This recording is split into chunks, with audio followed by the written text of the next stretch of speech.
Welcome to Artismia, where I dive into the world of traditional and digital art. My name is Brandon, and in this video I'll be designing a sculpture from scratch using an app called Nomad Sculpt on an iPad Pro. I'll then print the 3D model using an Ankermake M5 3D printer and paint it with acrylic paints. And since I love comparing digital art to traditional art, I'll show you the traditional hand-sculpted version made of stoneware clay that inspired this crazy concept and adventure. Stick around to the end to compare the two finished pieces side by side. Plus, I'll share my thoughts on the app and the printer along the way. Now let's get started. First up, I'm designing the sculpture in Nomad Sculpt on an iPad Pro.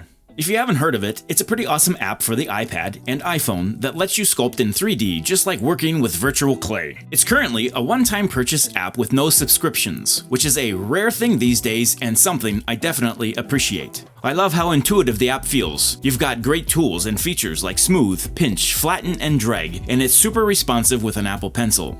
For this project, I decided to make a recreation of one of my favorite sculptures, something I originally created back in the day when I had a giant beard. It's a handmade, hand-sculpted, wheel-thrown bearded shaving cream can for the man who never shaves, because the best shaving cream is the one you never have to use. Now I know that sounds like a commercial, but this is not a sponsored video. Here's the process and the steps I used to create a digital 3D sculpture. It took me a few hours to get the details just right, as I've had a limited amount of time and experience with this app. And just like any other app, the more you use it, the more proficient you become, and I'm still learning. The app's symmetry tool saved me a ton of time, and I really liked how I could tweak the lighting to see how it would look in real life.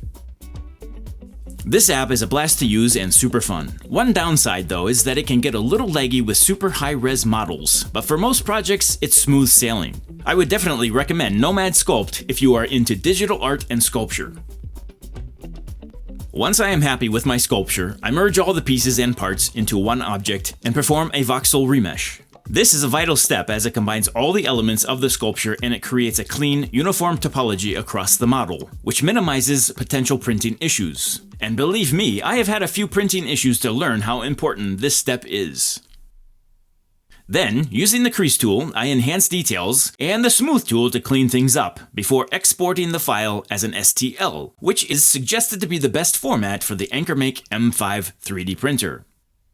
Now I airdrop the exported STL file to my Mac where I use the Ankermake Studio app, which is also the recommended app for this printer. I import the file and it automatically analyzes the sculpture and places it on the virtual 3D printer bed, where I then adjust the size and select the method of printing, fast, normal, or precision. Since I already printed a smaller test version of this sculpture and it was a successful print, I feel confident about printing a larger full-size version using the precision option. Since there are overhanging areas, I click the support tab and have the app generate support material before clicking Slice Now.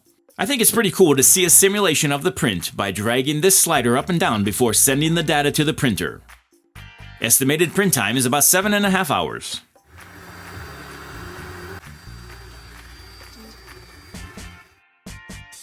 While it is printing, I play around with painting the 3D model. Within the Nomad app, you can paint the merged object with a variety of colors. But so far, as I am still learning the app, it is quite difficult to achieve a precise application of paint without carefully masking areas and being very patient. I have not yet tried using Procreate app to paint objects and sculptures, but that is definitely something I have on my to-do list.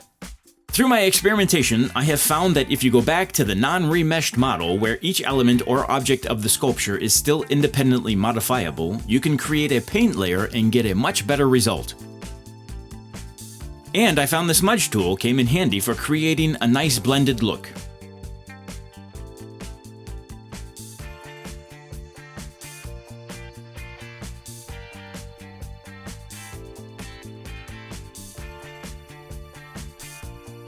To best see what the final rendered image might look like with full shading and lighting, tap the shading menu and toggle on the LIT option. Here you can add additional lighting effects to achieve that realistic look.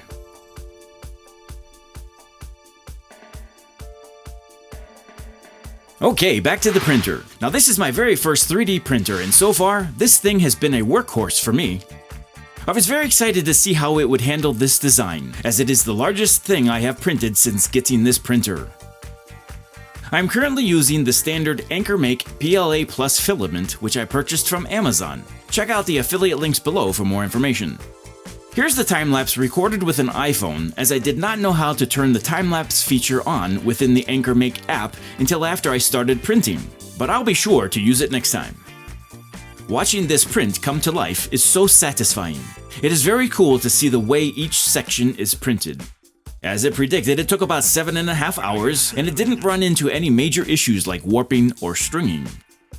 The M5 did a solid job with the finer details and textures, though I did notice some areas that could be sharper and some edges that could have been crisper. Now this could just be because of excess support material, which in some areas is quite difficult to remove, or it could just be because of my technique building the 3D model in Nomad Sculpt. I'm not sure about that yet, but that is definitely something I get to explore and experiment with on other projects. Let me know if you have experienced these same issues and if you have suggestions or solutions to resolve it. Overall, I'm very impressed with how affordable and reliable this printer is so far, and I think it is a great professional entry-level 3D printer as it is praised to be. When I first took it out of the box and set it up, I was thoroughly impressed with the build quality and beautiful design. It feels like it should cost more than it does. It is user-friendly, it has good print quality, and seems relatively fast at getting the job done. And here it is, fresh off the print bed. I gave it a quick cleanup to remove some of the excess support material, and I'm pretty happy with how it turned out. Now it's time to prep for paint. First thing I did was some light sanding, and then some detail cleanup work. When creating a sculpture like this, it's crucial to avoid deep undercuts, as they make removing the support material extremely challenging, as you can see here. Moreover, deep undercuts pose a significant obstacle when using or creating rubber molds for production in other materials, which is definitely another project on my to-do list. I found using an old soldering iron worked really well for cleaning up the edges and adding deeper creases to the details. If you don't have a soldering iron, a flat blade and a lighter will work in a pinch. My research suggests that this filament material needs a good primer before receiving paint. I'll be using a standard white acrylic gesso that I normally use on canvas when I'm creating a painting as a primer, and then I'll use a variety of acrylic paint. I typically add multiple thin layers to build up opaqueness and realism. This is also the same technique and paints that I used to paint the original wheel-thrown handmade ceramic version. Here I am using my absolute favorite acrylic paints known as Liquitex Professional Acrylic Heavy Body Paint. Now I've been using these for over 30 years and they are my go-to choice over any other paint out there. Its thick, buttery texture is perfect for bold strokes or smooth layers. The colors are vibrant and pro-level with over 100 shades to choose from. They dry fast for quick layering, yet with the proper technique, they are quite blendable.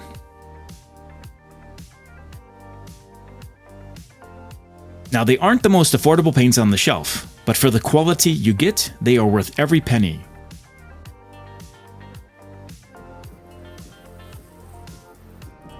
Adding a gloss or a matte varnish with these paints can produce excellent glazing as the pigments are potent and pure with no added fillers. They are light fast, meaning they are not prone to discolor when exposed to light, and they tend to remain bright for many years.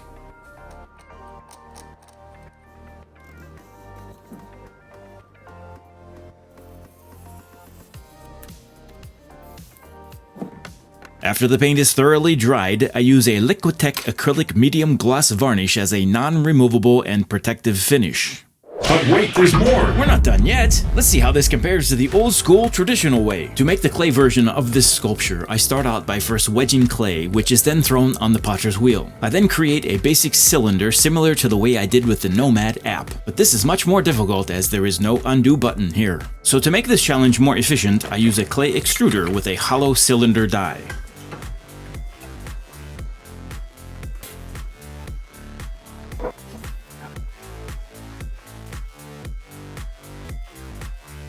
Once the cylinder is thrown or extruded, I trim the tube to length and attach additional pieces of slab rolled clay to create the base or foot of the cylinder. Then I reattach it to the wheel head and trim the sides and base, while also adjusting and straightening it. I then prepare additional slab rolled pieces of clay to create the top or lid to match the shaving cream can. Each piece is attached to one another with good scoring and plenty of slip, and then trimmed to match the size and shape of the design. Here I'm using a Griffin grip attached to a potter's wheel to trim additional pieces. This tool is great for trimming a variety of shapes and sizes as it self-centers the pieces quite well. It makes the production of pottery much more efficient. Check out the link in the description.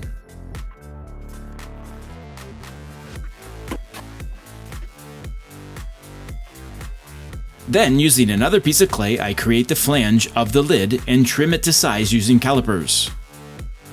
Next, I place the cylinder on the Griffin grip and trim the rim to a height of about 6.5 inches before placing the lid onto it. Here I then finalize the shape of the lid to match the shaving cream can and add a small piece of clay for the nozzle.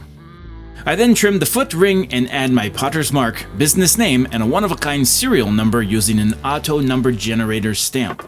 At this point, the clay is of a perfect leather-hard consistency, making the next step of sculpting the face much easier. I then quickly sketch the elements of the face and use plenty of slip and deep scoring to ensure a good connection between the added pieces of clay.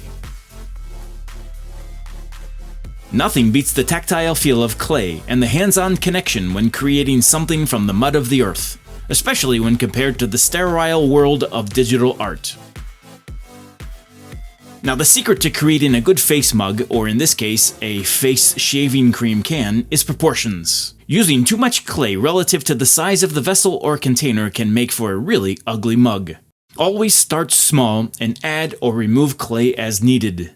It helps to use soft, fresh clay to avoid the need for excess scoring and slip. Break up the face into simplified shapes and work towards the finer details along the way. I always add the eyes, eyelids, cheeks, nose, eyebrows, upper lip, teeth, lower lip, mustache, and beard in that order, depending of course on how much detail I want the face to have. If you would like to see the step-by-step process with instructional commentary as to how I sculpt a face mug, look for the full educational video on my YouTube channel. When I am satisfied and feel like the sculpture is complete, I leave the piece to become bone dry so that it can be fired in a kiln. The first firing, which is known as bisque firing, is the initial firing of the clay that makes it durable and more porous to receive glaze before being fired a second time. But for this ceramic sculpture, I will only bisque fire it once. And then using the same techniques I used to paint the 3D plastic printed version, I will add 3 layers of primer or gesso, and then multiple layers of acrylic paint. Here you can see the progress of the ceramic sculpture at different stages: leather hard, bisque fired, partially painted, and the final version. Now it's time for the big reveal. Here they are, the 3D printed plastic sculpture versus the handmade one-of-a-kind stoneware ceramic sculpture. I bet if you didn't see the video, you wouldn't be able to tell which one was printed in plastic and which one was handmade with clay. Only after picking them up or holding them in your hand can you really tell the difference. Now if you ask me which one do I like more, well honestly that depends on the day or the mood I'm in, because I think they're both pretty awesome in their own way. So what do you think? Digital or traditional? Which one won? You decide. For me, Nomad Sculpt and the Ankermake M5 Printer made this digital process of creating a tangible 3D sculpture a breeze, especially in comparison to the traditional pottery and ceramic method, which takes many more years of experience, patience, and practice. Let's not forget to mention the drying time, the firing time, and the overall number of steps necessary to create a clay sculpture.